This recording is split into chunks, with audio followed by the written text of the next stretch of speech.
preparing to defend themselves and their country. Close to the Russian border, Ukrainians of all ages have been getting a crash course in handling a gun.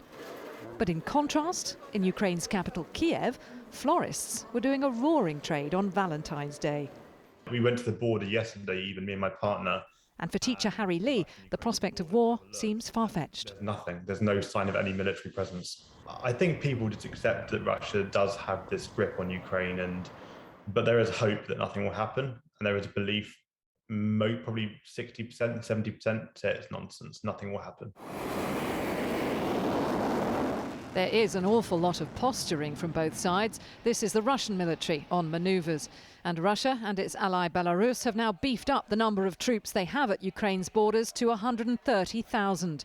The potential flashpoint is the eastern Donbass region, part of which is already controlled by forces fighting to become an independent republic aligned with Russia. With Ukraine now running a military exercise in the east, one possible scenario is a plea for help from this region acts as an excuse for invasion. It would be perfectly in line with Russian practice for some pretext to be cooked up to show that it is Russia actually being provoked into action. So the move we see today with the Russian Duma, the parliament, looking at recognizing those eastern territories of Ukraine that are under Russian occupation could be a precursor to those territories actually issuing a formal request to Russia to move in. With the paperwork in place, there's less to hold Russia back. What's the West doing? Well, it was the German Chancellor's turn to head to Kiev today to offer support to Ukraine's president. Olaf Scholz flies on to Moscow for talks with Vladimir Putin tomorrow.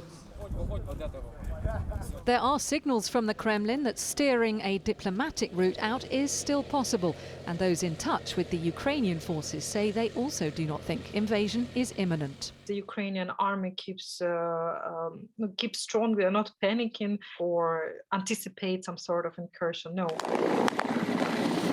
The US and its NATO allies have repeatedly warned Russia will pay a high price for any invasion. The next few days will determine if diplomacy can conjure up an escape route that allows everyone to step back from the brink. Kathy's with us. We saw your report earlier on, Kathy. You've been covering this story for the last few weeks. Why is it so tense right now? Well, as I showed you earlier, this is the military build-up we've reached to now. 130,000 Russian troops all around Ukraine's borders, Ukrainians practicing their manoeuvres in their own territory. But let's just zoom out now to look at the wider picture and specifically how it looks if you're sitting in Moscow. Because looking west across Europe, as you can see, Ukraine is a really huge and important buffer between Russia and the 30 countries of NATO. Between them, they can summon up very quickly 40,000 troops, a lot of military hardware all over Europe, and even tactical nuclear weapons. And that is something that really irks Russia. Now, in 2019, Ukraine changed its constitution to actually make a commitment to join NATO if it could. If that ever happened, as you can see, what a massive brick out of that wall between Russia and the NATO countries that removes.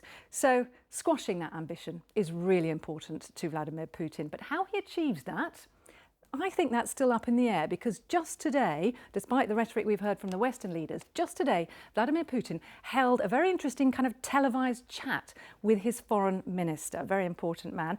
And the conversation between them strongly hinted that they are still thinking there is a diplomatic route out of this. Today, we saw some crucial rhetoric coming out of Putin in a meeting with government ministers, where he asked in a very choreographed manner some of his key aides, where are we in this process? Are we too far down the track? Is there a chance for a deal? And they pointedly said to him, there's always a chance for a deal. And that's being pointed to in Moscow as a potential softening of the rhetoric from the Kremlin, a potential sign that the door is open to a compromise. So is that a possible compromise, or is that just more gameplay from Vladimir Putin now that he's seen things ramping up from the Western side of things? I think all it shows us is that trying to second guess what's going on in the Kremlin and inside his brain is a bit of a mug's game.